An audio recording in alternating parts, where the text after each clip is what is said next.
Hi అండి, welcome to my channel. నేను ఈరోజు చికెన్ కర్రీ చేస్తున్నానండి. నేను చేసే చికెన్ కర్రీ అంటే మా ఇంట్లో చాలా ఇష్టము.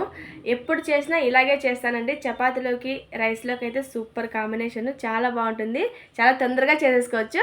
నేను ఎలా చేశాను మీరు కూడా చూసేయండి. ముందుగా 1/2 kg చికెన్ తీసుకోండి, బాగా కడిగి పక్కన పెట్టుకోండి. తర్వాత కొబ్బరి, తెల్లవాయలు, ఎర్రగడ్డ, కొత్తిమీర, రాతి పువ్వు, ధనియాలు ఇవన్నీ మిక్సీ జార్లోకి వేసుకొని మెత్తగా పేస్ట్ చేసుకొని పక్కన పెట్టుకోండి. తర్వాత ఒక ఎర్రగడ్డ తరిగి పెట్టుకోండి, 2 టమోటాలు తరిగి పెట్టుకోండి. తర్వాత ఒక బాండ్లీ పెట్టి ఆయిల్ వేసి వేడైన తర్వాత ఎర్రగడ్డలు, కరివేపాకు వేసి బాగా బ్రౌన్ కలర్ వచ్చేంత వరకు వేయించుకోండి.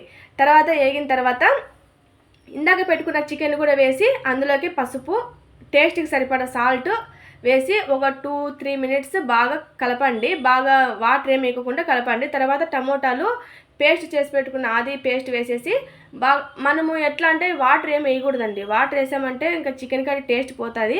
వాటర్ ఏమి వేయకుండా మూత పెట్టేసి మగ్గనివ్వండి. బాగా మగ్గిన తర్వాత ఇట్లా వాటర్ ఫామ్ అవుతుంది పైకి.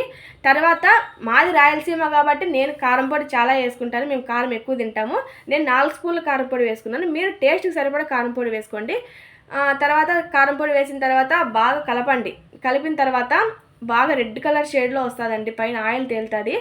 అప్పుడు మీరు మూత తీసి మీకు ఎన్నైతే మీకు వాటర్ కావాలనుకుంటారో అంత వాటర్ వేసుకోండి.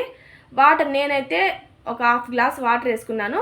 1/2 గ్లాస్ వాటర్ వేసుకొని చికెన్ మసాలా ఒక 1/2 స్పూను చికెన్ మసాలా వేసుకొని బాగా కలపండి. బాగా కలిపిన తర్వాత ఇంకోసారి కలిపేసి మూత పెట్టేయండి. మూత పెట్టేసి ఒక 10 మినిట్స్ దాకా కుక్ చేయండి. తర్వాత మూత తీసి చూస్తే వావ్, అసలు చూస్తూనే కలర్ఫుల్గా ఉందండి. అసలు చాలా బాగుంటుంది టేస్ట్. అసలు ఒకసారి మీరు కూడా ట్రై చేయండి.